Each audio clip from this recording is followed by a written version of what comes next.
Olá, seja muito bem-vindo a mais uma aula do nosso curso bíblico.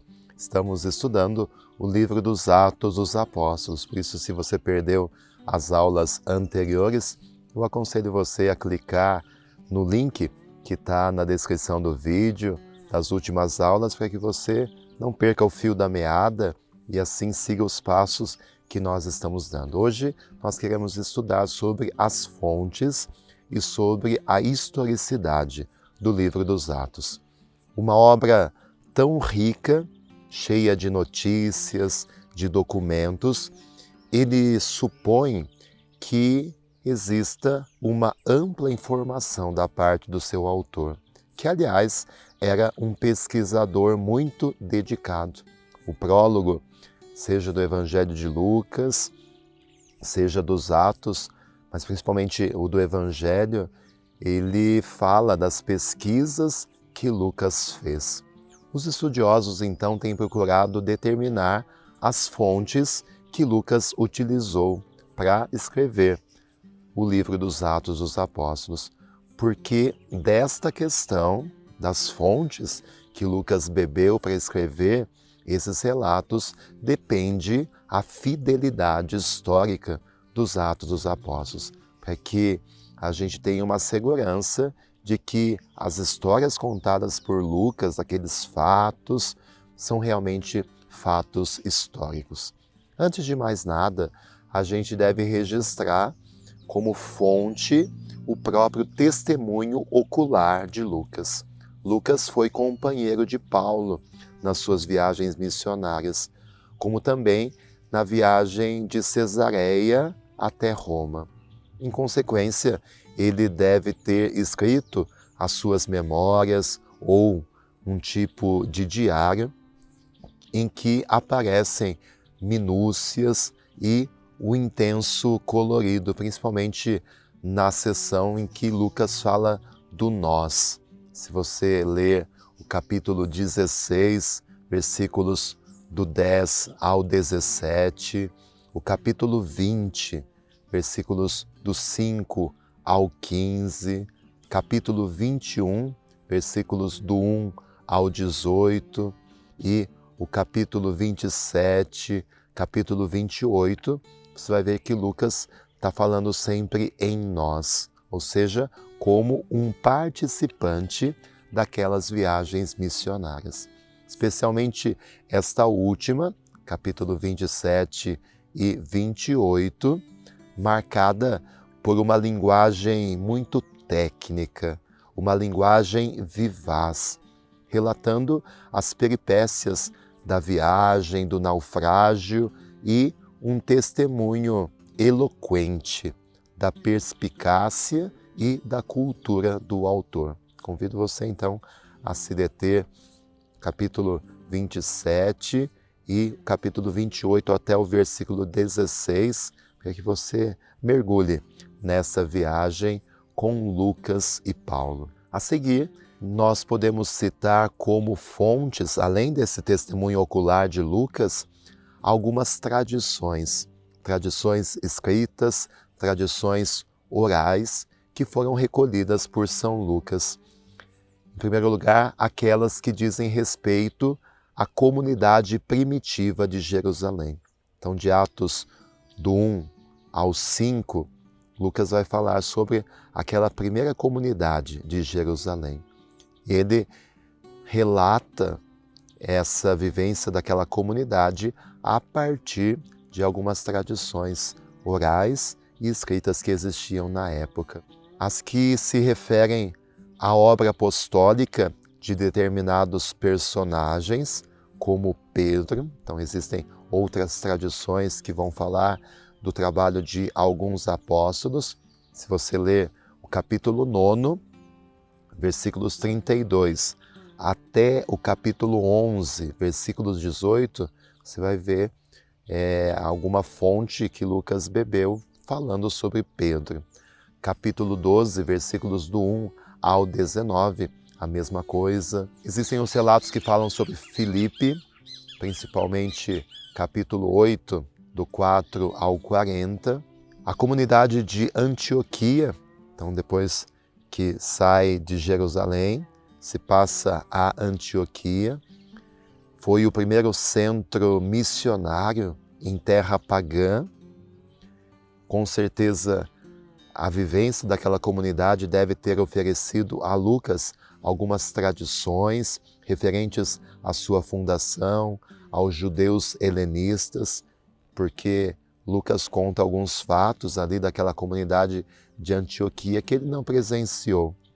Mas esses relatos, essas tradições devem ter chegado até Lucas. A tradição refere que Lucas, mesmo, ele era de Antioquia, onde, segundo alguns manuscritos, Lucas se teria incluído entre os cristãos de Antioquia.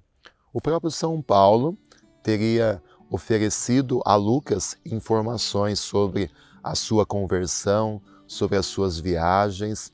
Então, quando nos Atos se conta sobre a conversão de Paulo, as viagens de Paulo, muito deve ter sido oferecido pelo próprio Paulo. Lucas, ele soube harmonizar todo esse material e ele colocou tudo isso numa sequência ordenada, numa sequência concatenada.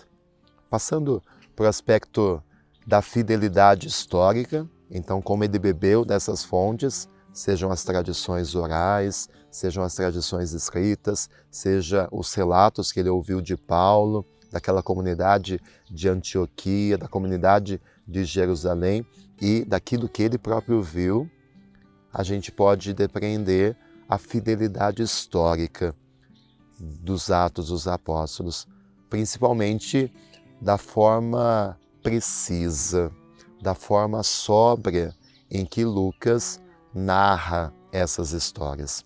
Estas parecem realmente fazer um eco à vida real, à vida concreta.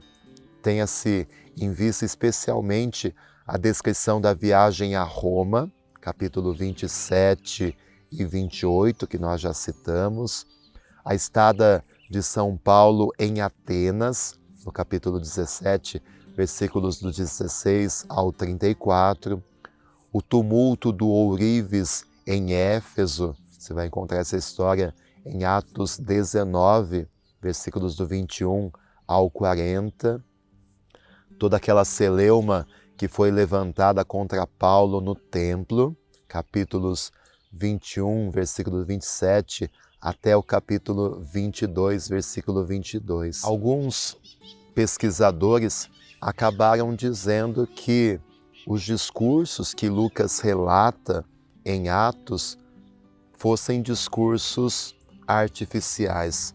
Lucas teria colocado nos lábios daqueles personagens algumas palavras, à semelhança do que os antigos historiadores faziam, colocar as suas palavras na boca de algum personagem, que nem Pedro após o episódio de Pentecostes. Alguns pesquisadores levantam essa possibilidade de que aquele discurso não foi feito por Pedro, mas Lucas teria colocado as suas palavras na boca de Pedro.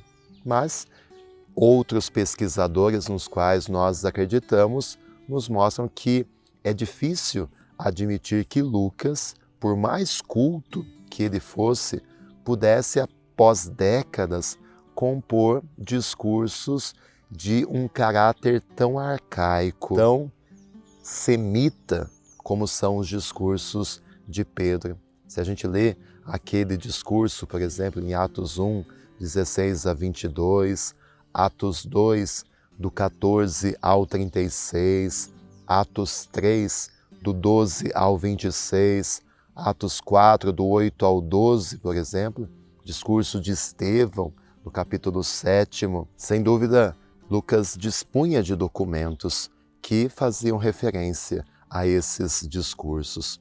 Isso não nos surpreende, se levarmos em conta que a catequese primitiva voltava sempre a alguns temas essenciais. As promessas feitas pelos patriarcas, o cumprimento dessas promessas em Cristo, a infidelidade dos judeus, a ressurreição do Senhor, o apelo à penitência. Então, esses temas que aparecem naqueles discursos eram muito utilizados na catequese dos primeiros cristãos, apoiados em argumentos ou raciocínios tradicionais expressos de uma forma mnemônica, ou seja, através da memória, uma maneira cadenciada de decorar esses temas. Além disso, é de notar que grande parte desses discursos foram proferidos em aramaico. São Lucas teve que dar a sua forma grega a esses discursos, recorrendo ao seu estilo pessoal. Então chama-nos a atenção também o fato de que o desenrolar desses discursos se adapta bem aos seus destinatários. Um é o modo de Paulo falar aos judeus, outro, aqueles cristãos convertidos, outro, aos oficiais romanos. Então, esses elementos nos mostram que, de fato, Lucas ele pode ter dado o seu estilo nessa tradução para o grego, mas com certeza ele se manteve fiel aos conteúdos desses discursos, o que nos mostra e nos dá a tranquilidade de uma historicidade, de que os fatos, os discursos narrados no livro dos Atos dos Apóstolos são de fato fiéis àquilo que aconteceu realmente no início da igreja. E na próxima semana nós temos mais um encontro sobre o livro dos Atos dos Apóstolos, em que a gente quer estudar sobre a mensagem que o livro dos Atos nos transmite. Muito obrigado pela sua companhia, também hoje pesquisando um pouquinho sobre essas fontes no estudo bíblico, as fontes, seja dos evangelhos, seja dos demais livros, são muito importantes para que, de fato, a gente entenda o caminho seguido até a composição desses livros. Muito obrigado pela sua companhia, que a bênção de Deus sempre te abençoe, te fortaleça e te ajude nesse caminho do conhecimento da palavra de Deus. Fique com Ele.